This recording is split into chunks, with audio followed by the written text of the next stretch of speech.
बैठक मानी जा रही है। तो इस खबर पर अधिक जानकारी के लिए हमारे साथ हमारे संवाददाता प्रशांत जुड़े हुए हैं। सीधा उनकी तरफ रुख करते हैं। प्रशांत, हम देख रहे हैं कि चुनाव की तारीखों का ऐलान हो चुका है। पहले चरण की सीटों के लिए बीजेपी की आज दिल्ली में एक अहम बैठक होने वाली है। क्या अधिक जानकारी इस खबर को लेकर?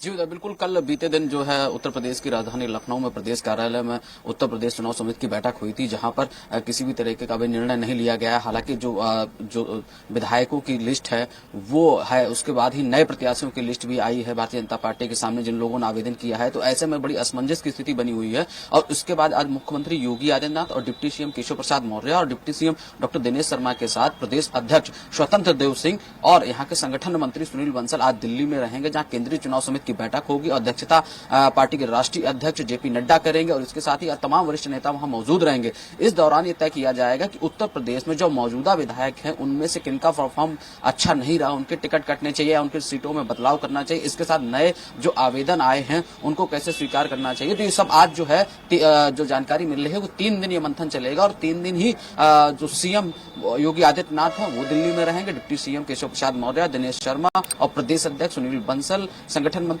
सब 3 दिन तक लगातार दिल्ली मैराथन में शामिल होंगे। इसके बाद ही उत्तर प्रदेश के विधानसभा के प्रथम चरण और द्वितीय चरण के प्रत्याशियों की घोषणा हो पाएगी। उस पर मंथन आज किया जाएगा। जी की बैठक होती, कहीं ना कहीं ये बड़े नेता जो रहते हैं इसमें शामिल होते हैं। तो ये जो बैठक है कितने बजे इस बैठक का टाइम है और कितने समय ये बैठक होने वाली है? इसके अलावा हम देख रहे हैं कि बीजेपी जो है वो कहीं ना कहीं ऐसे उम्मीदवारों को टिकट ना देने में विचार करे जिनका परफॉर्मेंस अच्छा नहीं है या जिनकी पहुंच जनता के बीच नहीं है। कहीं ना कहीं ऐसे उम्मीदवारों के टिकट भी कट सकते हैं। देखिए, भारतीय जनता पार्टी की बैठक है और इसको गुप्त रखा गया है और ये जानकारी जरूर है कि कई चरणों में बैठक होगी, जिसमें पहले जो वर्तमान के मंत्री हैं उन पर चर्चा होगी, उसके बाद ही विधायकों पर चर्चा होगी और उसके साथ ही साथ जिस तरीके से मोदी का जो विजन चल रहा था यंग इंडिया, तो उत्तर प्रदेश में युवाओं को किस तरीके से भागी दी जाए, महिलाओं को किस तरीके से भागीदारी दी जाए, उन सभी तथ्यों पर आज विचार होगा। केंद्रीय चुनाव समिति के सामने मुद्दे रखे जाएंगे कि उत्तर प्रदेश में किस तरीके से इन पर विचार हो। और इसके साथ ही सबसे बड़ा जो महत्वपूर्ण मुद्दा है वो उत्तर प्रदेश के लिए ये है कि जो भारतीय जनता पार्टी से अन्य सहयोगी दल हैं, जिनको अपना दल है और तमाम और जो पार्टियां हैं गठबंधन किए हैं, उन दलों को कितनी सीटें दी जाएं, इन पर भी माथापच्ची होगी और इन पर भी विचार किया जाएगा। केंद्रीय समिति के सामने ये रखा जाएगा मामला कि इनको उत्तर प्रदेश में कितनी सीटें दी जाएं। हालांकि भारतीय जनता पार्टी अभी भी दावा कर रही है, कल मुख्यमंत्री योगी आदित्यनाथ ने कहा है कि 80 और 20 की टक्कर है, यानी भारतीय जनता पार्टी स्वयं 80% मान रही हो, 20% में अन्य विपक्षी दल, चाहे बहुजन समाज पार्टी हो, समाजवादी पार्टी हो, कांग्रेस हो या अन्य कोई दल है,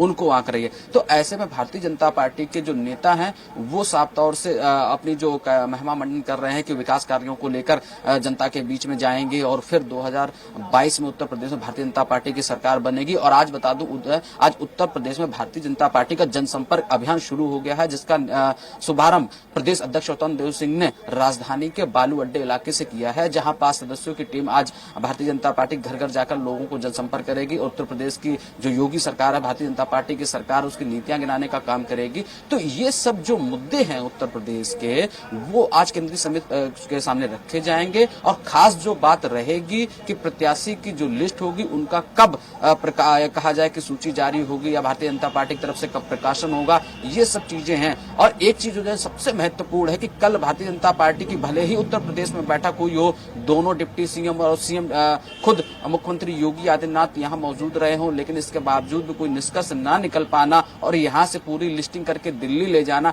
तो ये कहीं ना कहीं भाजपा के अंदर कहीं कलह भी देखी जा रही है कि चाहे डिप्टी सीएम केशव प्रसाद मौर्य जिस तरीके से अपने नाम के सामने से डिप्टी हटाना चाहते हैं और सीएम बनने का ख्वाब सभी राजनेता पालते हैं, तो ये भी अहम मुद्दा है और उसका सामंजस्य आज दिल्ली में किस तरीके से बैठाला जाएगा, ये तो वहां की बैठक के बाद ही तय होगा। जी प्रशांत, तो हम कह सकते हैं कि जो बीजेपी है वो तमाम वर्गों को साधने की कोशिश करेगी इस बैठक के दौरान, ताकि जो चुनाव है उसमें उनका गणित जो है वो कहीं बिगड़ ना जाए। फिलहाल प्रशांत, इस खबर पर जानकारी देने के लिए बहुत धन्यवाद, लेकिन आप हमारे साथ बने रहिए, हम आगे भी आपसे जानकारी जरूर लेंगे। तो इस वक्त की बड़ी खबर लखनऊ